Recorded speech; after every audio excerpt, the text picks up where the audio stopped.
안녕하세요. 저는 30대 후반의 평범한 싱글맘이에요. 결혼 전 고부 갈등이라는 단어를 들었을 때 다들 무슨 생각을 하셨나요? 저는 웃었어요. 사람 사는 곳 다 똑같고 존중의 마음으로 대한다면 인터넷이나 TV 속에 나오는 그런 갈등은 없을 거라고 자신했거든요. 이 얼마나 오만하기 짝이 없는 생각인 건지 지금 그때의 저를 떠올리면 정말 이불에 얼굴 받고 쥐구멍에라도 숨고 싶은 기분이에요. 아들을 가진 부모의 마음이라는 걸 한 번도 가져본 적이 없었으니 짐작도 못했죠. 결혼하는 아들을 며느리에게 뺏긴다고 생각하는 시모가 있을 줄, 그런 건 영화에서나 나오는 거라고 생각했거든요. 그리고 설마 제가 그런 시모를 모시게 될 줄은 상상도 못했으니까요. 정말 처음 만남에서부터 저를 싫어하는 티를 팍팍 냈거든요.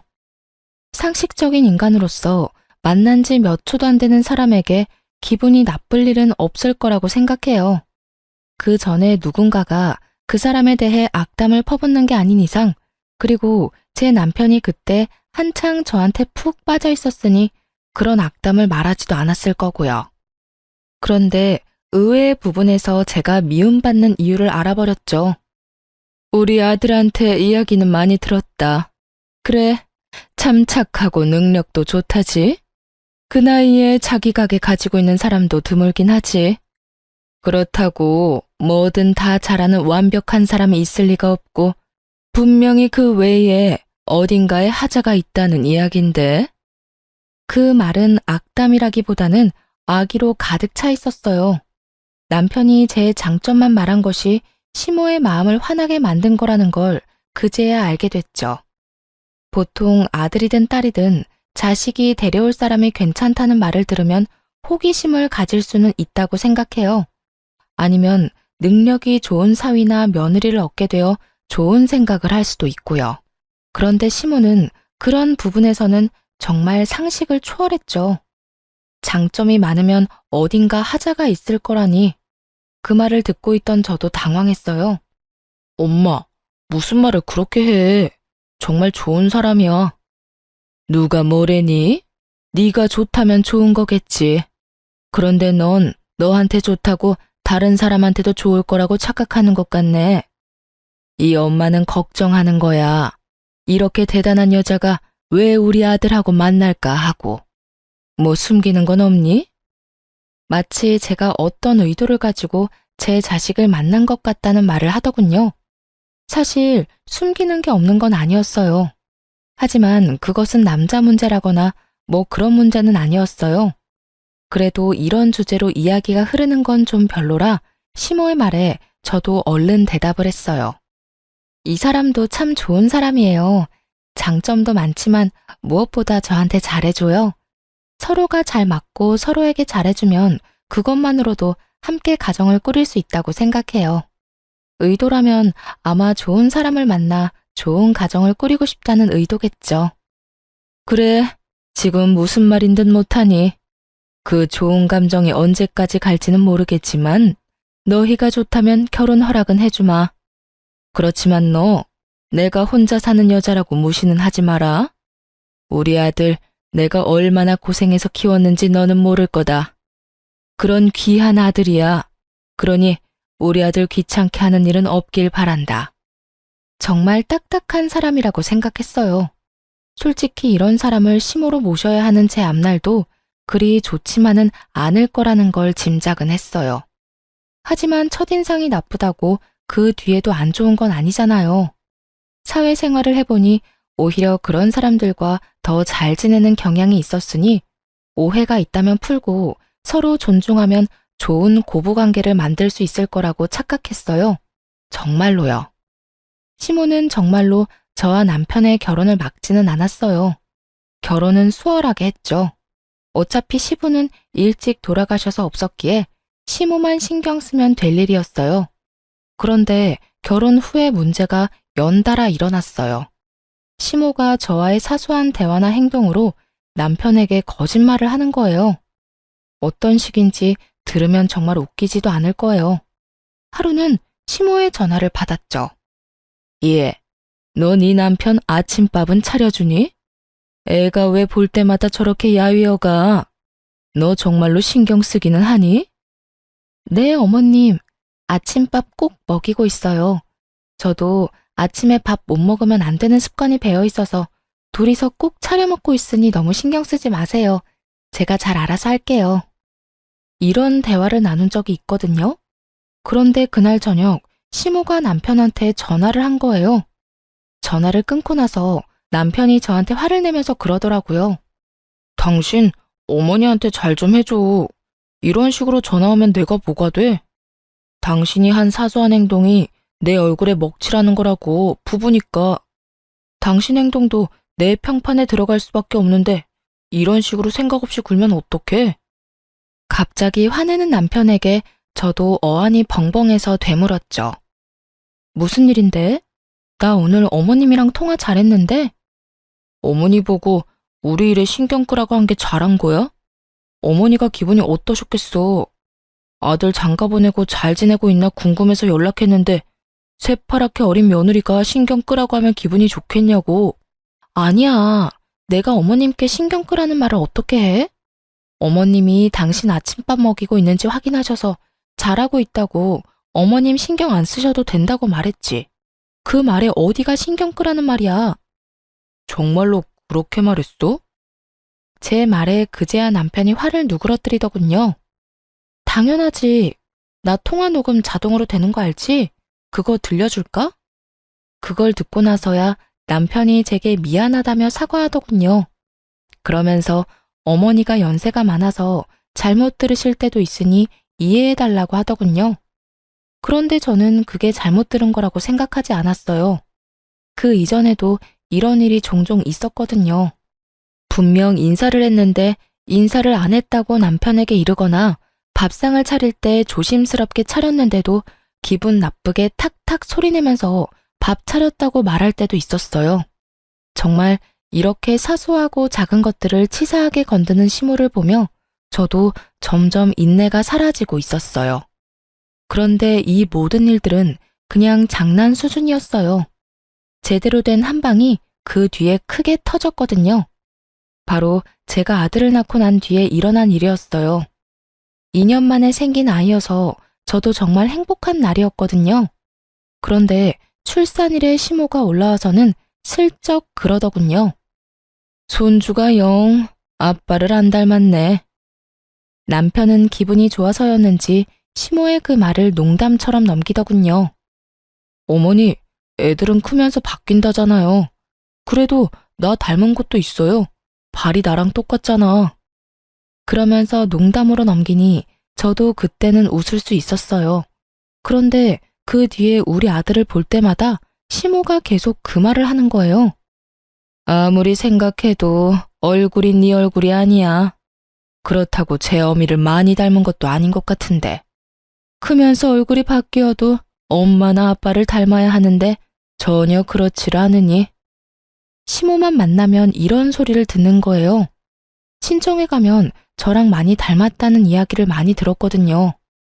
이번에도 그냥 넘어가려는데 남편이 뭔가 이상한 표정으로 저를 보더군요. 그날 시모가 돌아가고 나서 남편이 저한테 눈치를 보며 말하더라고요. 우리 아들 친자검사 한번 해볼래? 그 말에 저는 순식간에 분노가 차오르는 것을 느꼈어요. 너 무슨 의도로 그런 말 하는 거야? 어머님이 당신도 나도 안 닮았다는 말 했다고 당신까지 그렇게 생각하는 건 아니지? 정말 화가 머리 꼭대기까지 났어요. 친자검사를 하자고 하는 말 자체가 저의 부정을 전제로 꺼내는 말이라고 생각했거든요.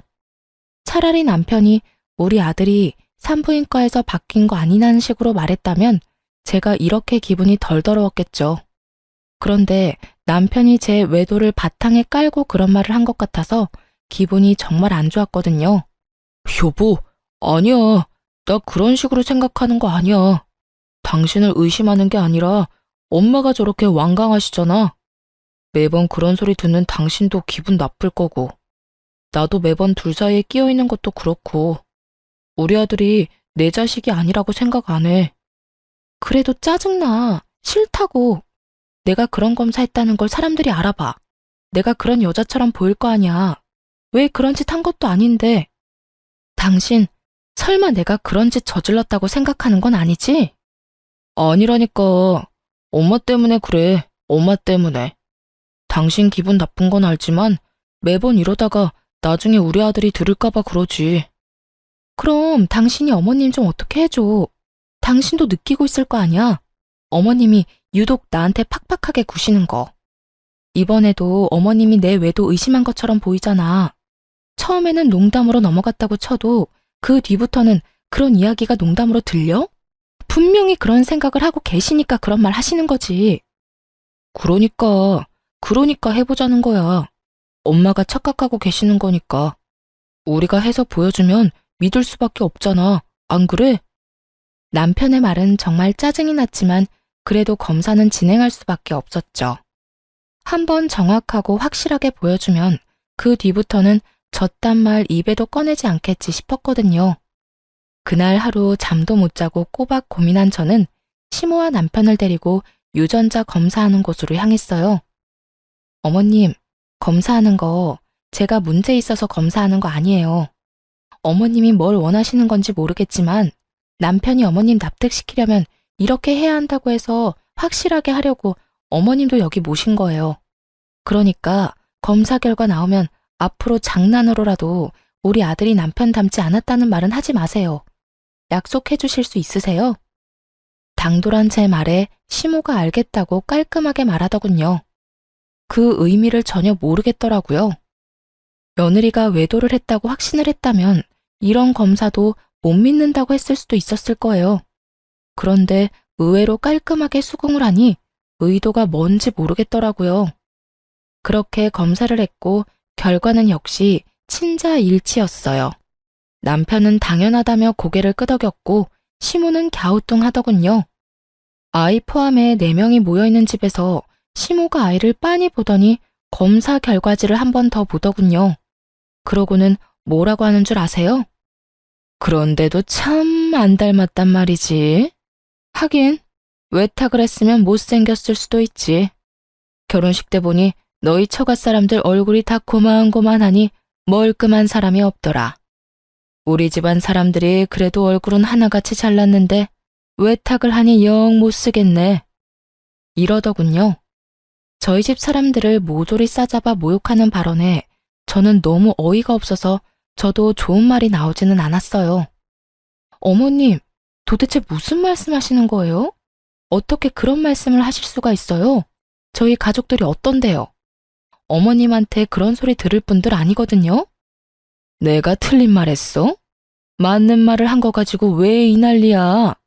밖에 나가서 지나가는 사람들 붙잡고 물어봐라. 우리 아들만큼 잘생긴 애가 어딨냐? 그런 아들 피 반도 못 따라가는 하자 있는 결과물을 내놨으면 죄송하다고 사죄를 해도 못할 망정 네가 뭔데 화를 내? 새파랗게 어린 게 시어미한테 대드는 꼴이라고는. 이래서 잘난 년은 안 돼. 지 잘난 맛에 사니 어른 공경할 줄을 모르지. 지금 손주한테 결과물이라고 하셨어요? 그리고 제가 무슨 사죄를 해요? 상식을 초월한 발언에 저는 기절하기 직전이었어요. 그만큼 크게 흥분한 적이 처음이었거든요. 화가 너무 나면 말도 제대로 안 나오는 거 아시나요? 머릿속이 엉망이 되더군요. 그리고 너 친자검사 누가 하자고 했는지 아냐? 우리 아들이 하자고 했어. 아무리 봐도 자기랑 안 닮았다고. 내가 그런 소리 한 것도 있지만 그런 이야기 들었다고 마누라 의심할 정도면 너도 행실이 그다지 좋지 못했다는 뜻 아니겠냐? 그 말에 더 화가 났어요. 저한테는 아니라고 어머니를 설득하기 위해서라고 말해놓고 본인은 정작 저를 의심하고 있었다니. 소름이 쫙 돋더라고요. 그렇지만 그때는 남편보다 시모에게 더 화가 났어요. 어찌됐건 불을 지핀 건 시모였으니까요. 그리고 순간 그런 생각도 했어요. 여태껏 저를 괴롭히려고 거짓말을 그렇게 밥 먹듯 해댄 시모가 이번에도 거짓말을 한 게 아닐까 하고요. 저랑 남편 사이 이간질 하려고 그런 건지도 모른다는 생각이 들었거든요. 그건 저희 부부 문제예요. 그리고 어머님이 그런 말 안 하셨으면 이런 말도 안 되는 일이 벌어질 일도 없었죠.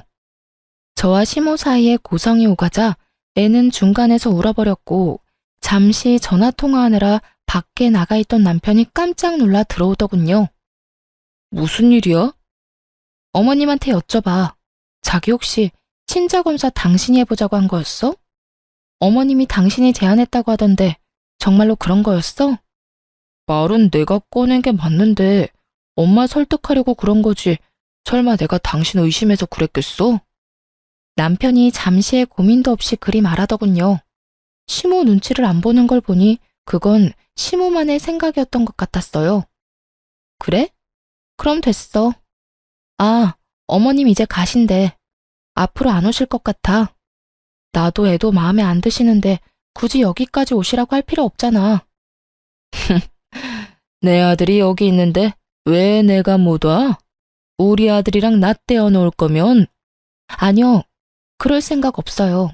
제가 아드님 보내드릴게요.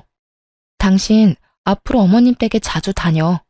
나는 어머님하고 말 섞기 싫어. 우리 아들이 나를 닮아서 외탁을 해서 못생겨서 보기 싫으시다네? 아, 하자 있는 결과물이라는 말도 하셨지? 내 자식이기도 하지만 당신 자식이기도 한데 제 말에 남편도 깜짝 놀랐는지 시모에게 소리를 지르더군요. 엄마, 진짜 그런 말 하셨어요? 대체 무슨 생각이에요? 친자 검사까지 해드렸잖아요. 근데도 이런 식으로 계속 분란 일으키실 거예요? 이 사람도 많이 양보해서 검사해 줬으니 어머니도 이쯤에서 좀 그만하세요. 시모는 그런 남편을 본체만 채하고는 저를 흘겨보더니 기분 나쁘다는 듯 가방을 들고 밖으로 나가더군요. 시모를 쫓아나갔다가 다시 돌아온 남편이 저를 달래듯 그러더라고요. 어르신들 늙으면 애 되는 거 알잖아. 그러니까 너무 신경 쓰지 마. 노인이 유치하게 구는 건 이해하는데 너까지 유치해지진 말자. 이해하고 넘어갈 수 있잖아. 왜 그걸 못 참아? 내가 왜 참아야 하는데? 내 가족 욕하는 거 참고만 있으라고? 너는 어디 가서 네 자식한테 하자 있다고 하면 기분 좋겠어? 어떻게 저렇게 생각 없이 굴 수가 있냐고. 내가 마음에 안 들면 나한테만 그러라고. 왜 애꿎은 우리 가족이랑 애까지 건드리는 건데 세상에 부모 자식 건드리는 사람을 어떻게 용서를 해? 나는 절대 싫어. 그러니까 앞으로 어머니하고 연락 주고받을 거 있으면 당신이 알아서 해. 나는 연락 같은 거 하기 싫어.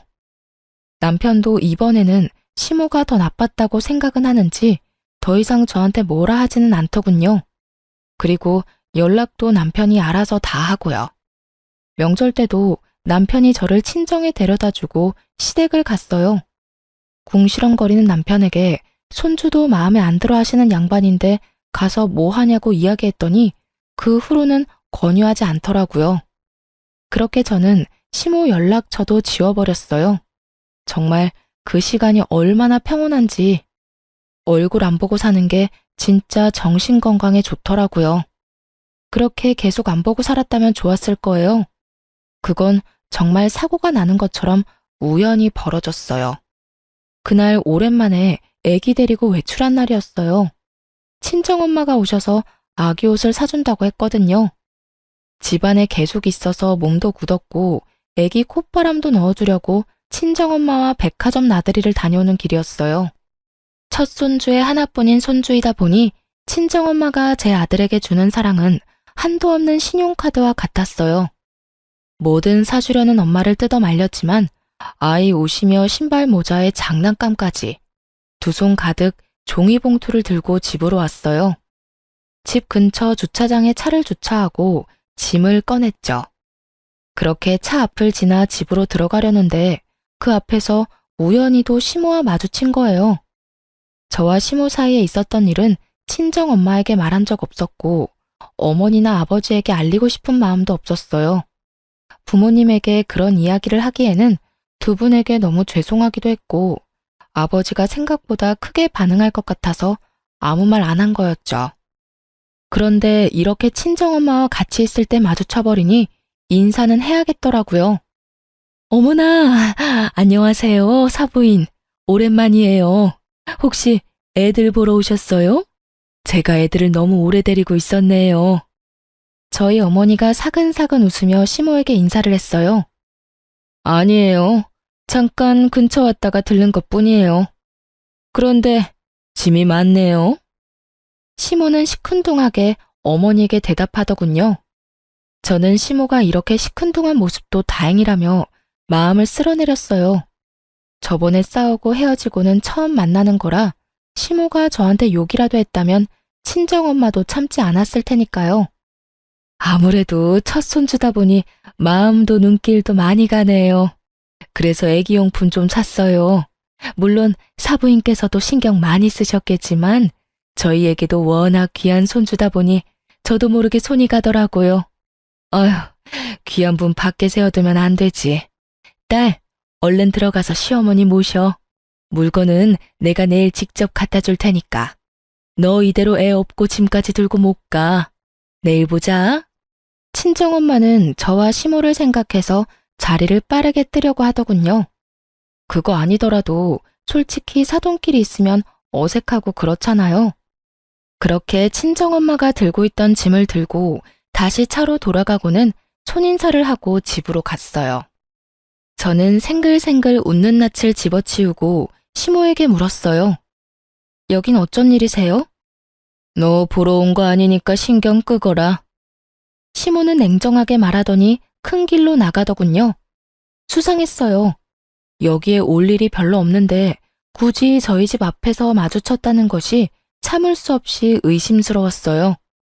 그렇지만 지금 당장 무슨 일이 벌어진 건 아니라 찝찝한 마음을 뒤로하고 집으로 향했죠.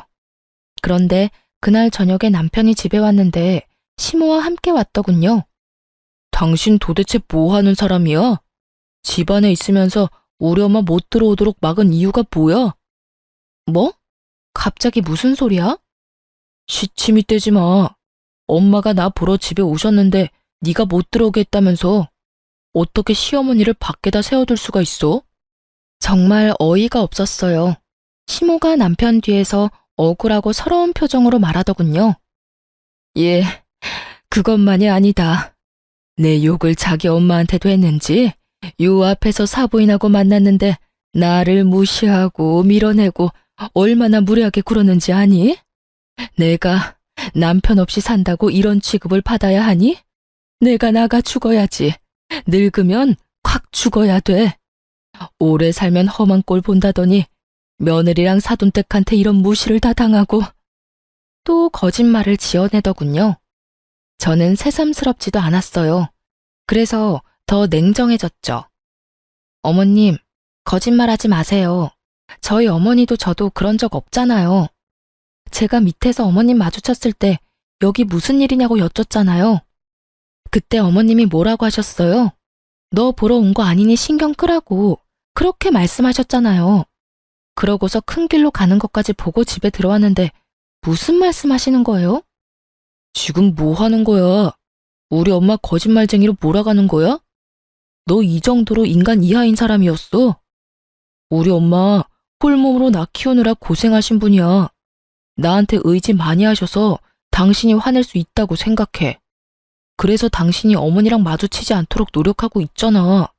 그런데 나 보러 온 어머니 내쫓은 것도 모자라서 당신네 식구들이랑 편먹고 밀치고 무시까지 해. 넌 뭐가 그렇게 잘났어? 너희 가족은 뭐가 그렇게 잘나서 남의 부모 무시해? 가만 보면 너뿐만이 아니라 너희 가족들은 아나무인의 무례한 사람들밖에 없네. 더럽게 비싼 척 굴기만 하고. 친정 사람들을 싸잡아 욕하는 남편놈을 보며 저는 순간 말이 안 나왔어요. 기가 막혀 남편을 쳐다보고 있노라니 그 뒤에 서 있던 시모 얼굴에 슬그머니 미소가 번지더군요. 이 사람이 또 제 뒤통수를 치려고 작정했나 보다 싶었어요. 제가 아무 말도 없으니 남편이 더 기세등등하게 입에서 더러운 말을 쏟아내더군요. 윗물이 맑아야 아랫물이 맑은 법이야. 당신 어머니가 예의를 모르고 사돈 보기를 우습게 보니 당신도 우리 엄마한테 그렇게 싸가지 없게 굴었겠지.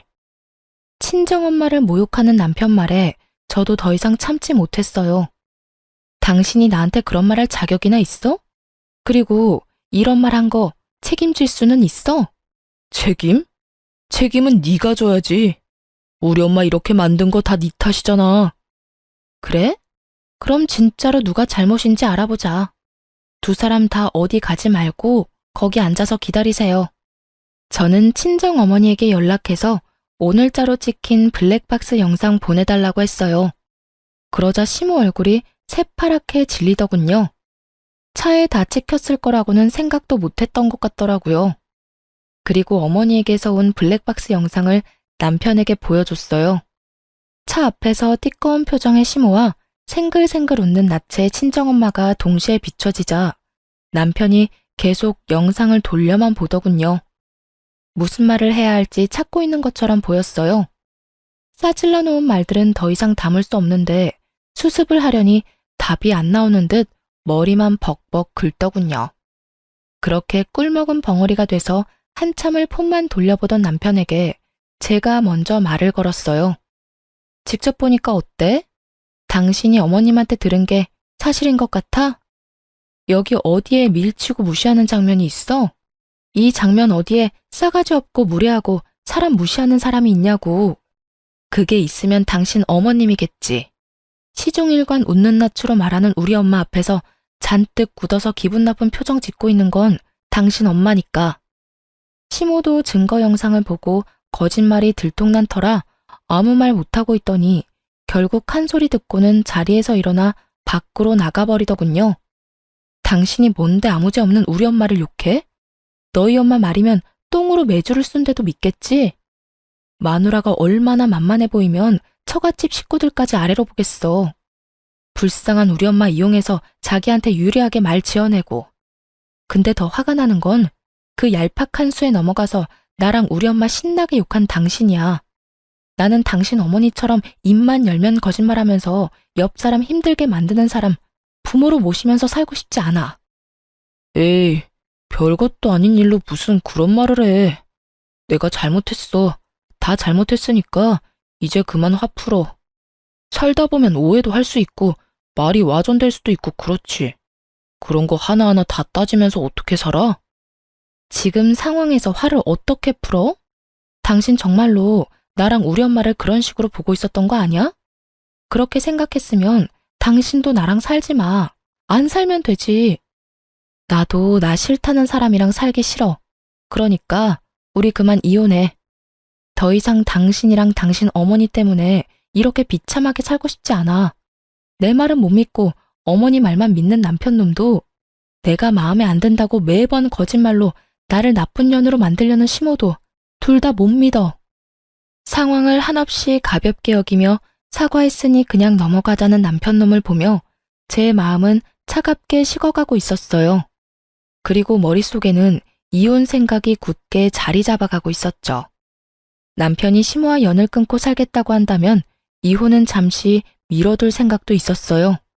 그런데 그 주 주말에 시댁 어른 잔치에서 시모가 내 욕을 하고 다녔다는 이야기를 제가 듣게 됐죠. 이모님 칠순 잔치를 한 그 가게 사장이 저랑 같은 개원이었거든요. 그 친구가 저한테 말해주더군요. 아주 악에 바친 것처럼 이 사람 저 사람한테 며느리랑 사돈댁이 자기 무시했다며 없는 말 퍼다 나르고 있었다고요. 결국 저는 참지 못했어요. 기다려주지도 않았어요. 그날 저녁 남편이 퇴근해서 돌아오자마자 문 앞에서 말했어요. 우리 이혼해. 내가 어떻게든 참아보려고 했는데 당신 어머니 하는 행동 때문에 더는 안 되겠어. 어차피 당신도 고민한 적 없잖아. 어머니랑 나 사이에 있었던 일 그냥 흐지부지하게 지나가고 싶은 거 다 알아. 그치만 나는 더 이상 내가 없는 데서 욕 얻어먹고 싶은 마음 없거든? 이혼 소송하면서 당신 어머니에 대한 명예훼손 소송도 진행할 거야. 만나는 사람들 모두에게 나랑 우리 엄마 욕하고 다닌다는데 어디 계속 그렇게 하시라고 전해줘. 며칠 있다가 법원에서 연락할 테니까. 야, 꼭 그렇게까지 해야겠어? 우리 엄마가 잘못한 것도 있지만 네가 얼마나 싸가지 없게 굴었으면 우리 엄마가 저렇게 행동하겠어? 그리고 이혼하자면 누가 겁나는 줄 알아? 나도 갈 때까지 갈 거야. 잘잘못 가려서 나도 내 살 길 찾아야지. 그리고 어차피 나보다 당신이 가진 게 더 많으니 재산 분할에도 나한테 더 유리하거든? 남편과 같이 살고 있는 신혼집은 제가 결혼 전부터 살고 있던 곳이었어요. 남편은 이 집이 제 명의로 된 집이라고 알고 있었죠. 아마 제 집을 재산 분할하게 될 거라고 착각하고 있는 모양이더군요. 그 생각 자체가 가소로웠어요. 방귀 낀 놈이 성낸다고 남편 놈이랑 시모가 잘못한 건데 제가 왜 저한테 불리한 일을 해야 하죠? 남편 놈 잔머리가 한창 행복회로 돌리고 있을 때 남편 전화기가 울렸어요. 폰에 찍힌 이름을 한번 보더니 제 얼굴을 다시 보더군요. 연락이 온 사람은 저희 친정 아버지였어요. 저한테 줬던 거요? 남편은 의아한 목소리로 되물었어요. 하긴 받은 적이 없다고 생각했으니 뭘 가지고 있는지도 모르겠죠. 자네가 살고 있는 그 집, 그거 내 집이야. 내가 우리 딸 살도록 해준 집이라고. 그런 집에 너 같은 놈을 몇 년이나 품고 있었다니 에라이 천하의 몹쓸 놈 같으니. 내가 사람 하나는 잘 봤지. 그때 안 준 게 신의 한 수다 이놈아. 집주인으로 말하는 건데 당장 그 집에서 꺼져.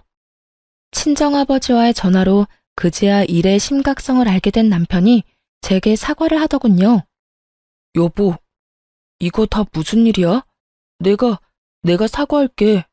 일단 나는 아무것도 몰랐고 내가 했던 말들이 뭐든 그건 그냥 홧김에 한 말이야. 그러니까 당신이 좀 이해해주고. 웃기고 자빠졌네. 이제 알겠어? 넌 나한테서 아무것도 못 가져가. 가져가게 둘 생각도 없고. 애도 내가 데려갈 거야.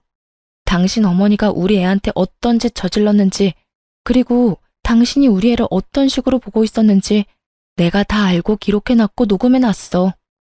그러니까 애 데려갈 생각하지 말고 조용히 이혼이나 기다려.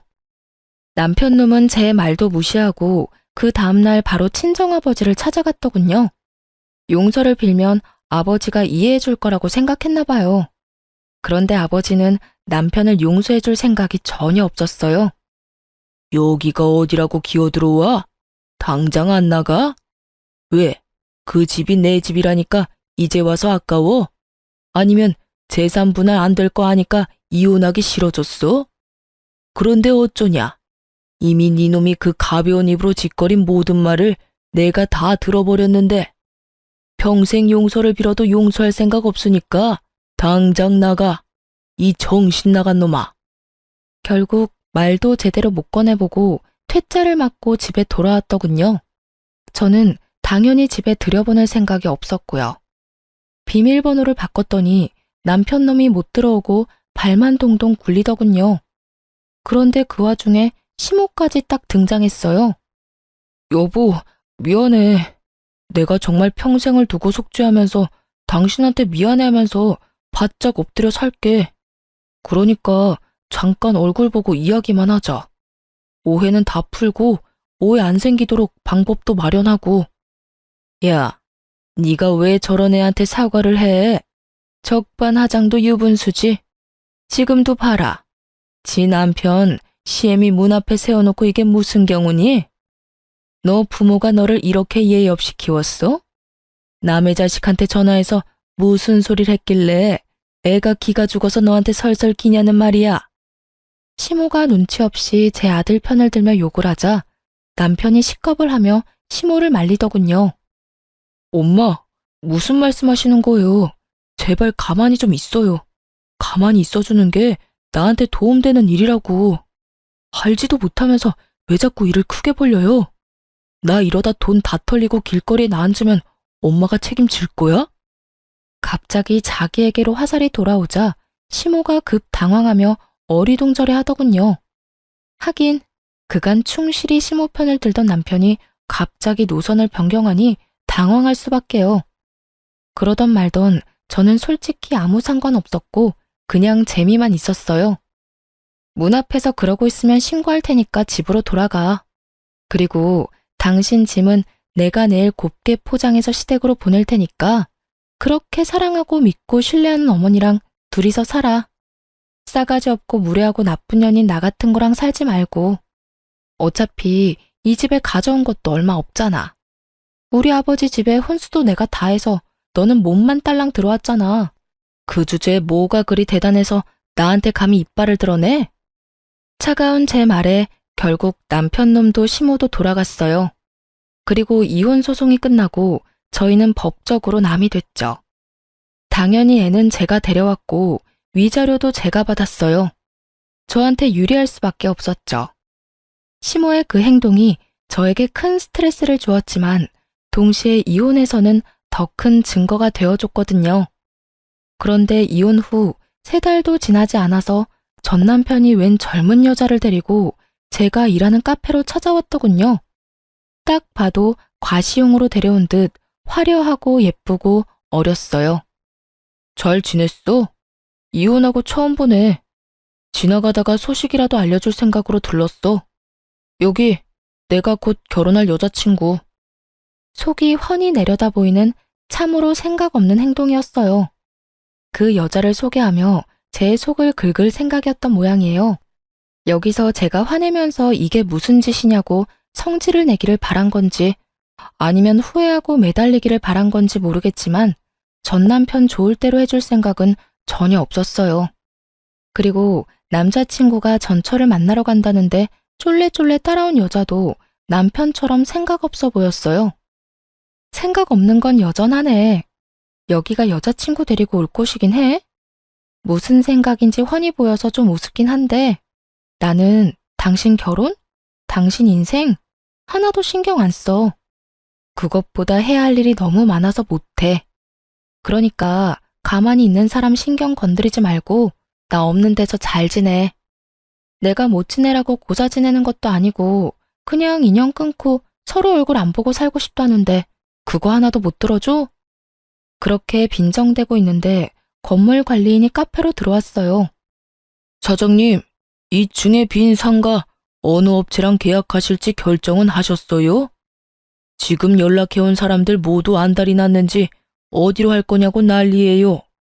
장사도 잘 되는 데다가 상권도 좋고 건물 관리도 잘 돼 있으니 다들 탐이 나긴 하겠죠. 너무 늦어지면 곤란하니까 오늘 중으로 결정했으면 싶은데 사장님 생각은 어떠세요? 나이 지긋한 남편도 종종 카페를 오가며 알고 지냈던 건물 관리인이 제게 빈 상가 계약건에 대해 묻자 전 남편이 얼굴이 잿빛이 되더군요. 아저씨는 어때요? 솔직히 입점시킬 때 멀쩡한 사람 안 들어오면 다들 스트레스만 받는 거 아시죠? 스트레스야 사장님이 받지 일개 관리인인 제가 받을 일이 있나요? 그래도 앓는 소리 한 거 치고는 건물 경영도 제대로 하시잖아요. 이 건물 받고도 이 정도로 잡음 없으면 건물주 할 능력은 되고도 남는 거죠. 관리인과 농담을 하며 이야기를 하는 내내 전 남편은 저와 관리인을 번갈아가며 이야기에 집중하더군요. 그리고 관리인이 나가자마자 저한테 물었어요. 당신이 왜 2층 상가 계약을 결정해? 그리고 건물을 받아? 왜긴 이 건물이 내 건물이니까 그렇지. 2층 상가 하나가 비었는데 거기 들어오려고 여러 업체에서 연락이 오는 바람에 요즘 좀 바쁘거든. 그래서 당신이 내 신경 건드리려고 하는 이런 짓들이 정말로 하찮고 짜증나. 시간도 없는데 이렇게 당신의 그 어이없는 놀이에 어울려주는 것도 시간 낭비라고 생각하니까. 제 말에 남편 눈이 확 커지더군요. 이게 당신 거라고? 이 건물이? 가게가 아니라? 그래, 이 건물 원래 아버지 거였거든. 그런데 나 이혼하면서 아버지가 나한테 줬어. 아버지가 나 결혼할 때 당신 모르게 나한테 요구한 게 있거든? 아버지 이름으로 된 건물 다 숨기라고.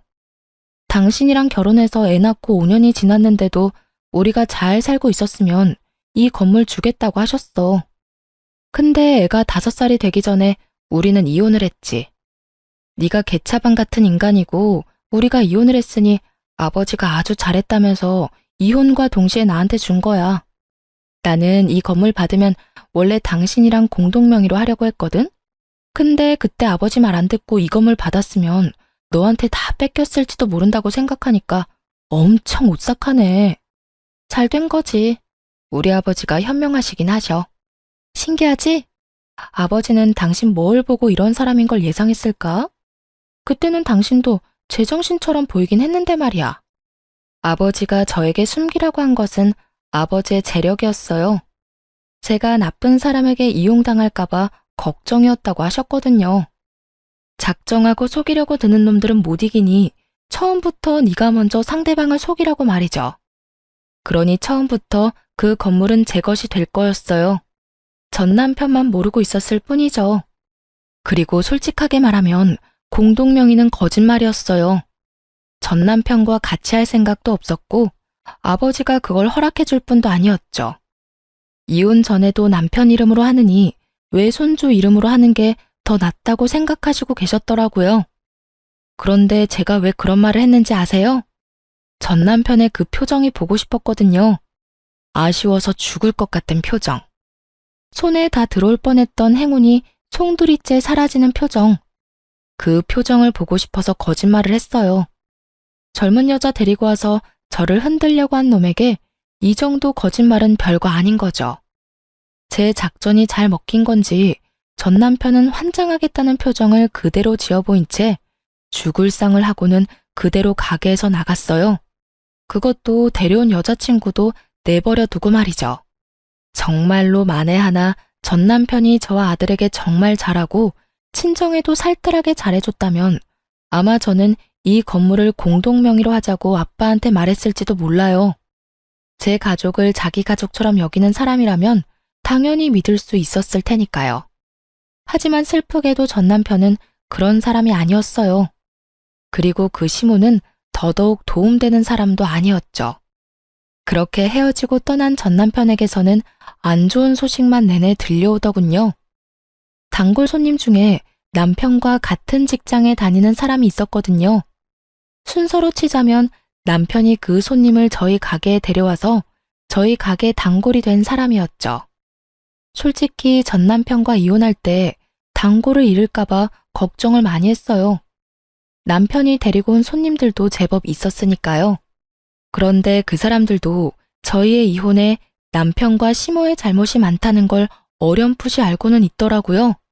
그러니 아무 거리낌 없이 가게에 올 수 있는 거고요. 그 손님이 전 남편 재혼하는 결혼식에 갔었다고 하더라고요. 언니, 그 결혼식을 언니가 봤으면 배꼽 빠지게 웃었을걸? 내가 언니였으면 거기서 진짜 배꼽 잡고 웃어줬을 건데. 그러지 못해서 아쉬울 정도로 재미있었어. 결혼식이 다 거기서 거기지. 웃길 게 뭐가 있어? 언니가 못 봐서 그래. 세상에 재혼할 여자한테 눈길도 안 주고 뭐가 그렇게 화가 나는지 얼굴은 잔뜩 화가 나서 씩씩대는데 이럴 거면 왜 결혼하냐고 사람들이 다 수군댔다니까. 왜 그랬나 싶었는데 결혼식 날짜가 전 남편이 재혼할 여자 데리고 온 바로 다음 날이었더라고요. 하긴 결혼식 전날에 소나기에 들어올 뻔한 건물이 다 날아갔다는 말을 들었으니 결혼할 맛이 안 날 수밖에요. 게다가 딱 봐도 사랑해서 결혼하는 거라기보다는 저 열받으라고 하는 결혼 같았거든요. 정말 그 여자를 사랑했다면 전처 일하는 곳엔 데려오지도 않았을 테고 결혼식도 그렇게 빨리 하지는 못했을 테니까요. 사람들 눈과 소문으로부터 사랑하는 여자를 지키려면 결혼식도 연애도 신중하게 해야 했을 텐데 그런 게 아닌 거 보면 정말 홧김에한 결혼이라는 말밖에 안 되잖아요. 그런데 이야기를 들으면 들을수록 이혼하길 잘했다는 생각이 들더군요. 요즘 그 집안 돌아가는 상황이 영 심상치 않다고 했어요. 전 남편은 자기한테 왔어야 할 재산이 시모 때문에 모조리 날아갔다며 시모 탓만 하며 모질게 굴고 있다고 하더군요. 물론 시모가 가장 많이 잘못하긴 했지만 자기 잘못도 충분히 있는데 그렇게 싸고 돌던 시모를 탓하는 걸 보니 제가 뿌린 씨앗이 남편에게 큰 스트레스를 준 게 분명해 보였죠. 그리고 재혼한 그 젊은 여자도 제 남편 따라 시모에게 손찌검을 하며 허드렛 일이나 시킨다고 해요. 그런데도 시모는 찍소리도 못하고 아들 눈치 보며 새파랗게 어린 여자가 하라는 대로 군말 없이 시모처럼 일하고 있다고 하더라고요. 시모는 여우 피하려다 호랑이를 만난 거죠. 물론 제가 여우는 아니었고 시모가 저를 여우로 만들고 싶을 뿐이었지만 결과적으로는 그렇게 됐죠. 그렇게 두 사람이 평생을 후회했으면 좋겠어요. 저와 제 아들이 얼마나 자신들에게 도움이 될 존재였을지 속으로 끊임없이 생각하기를 바랬어요.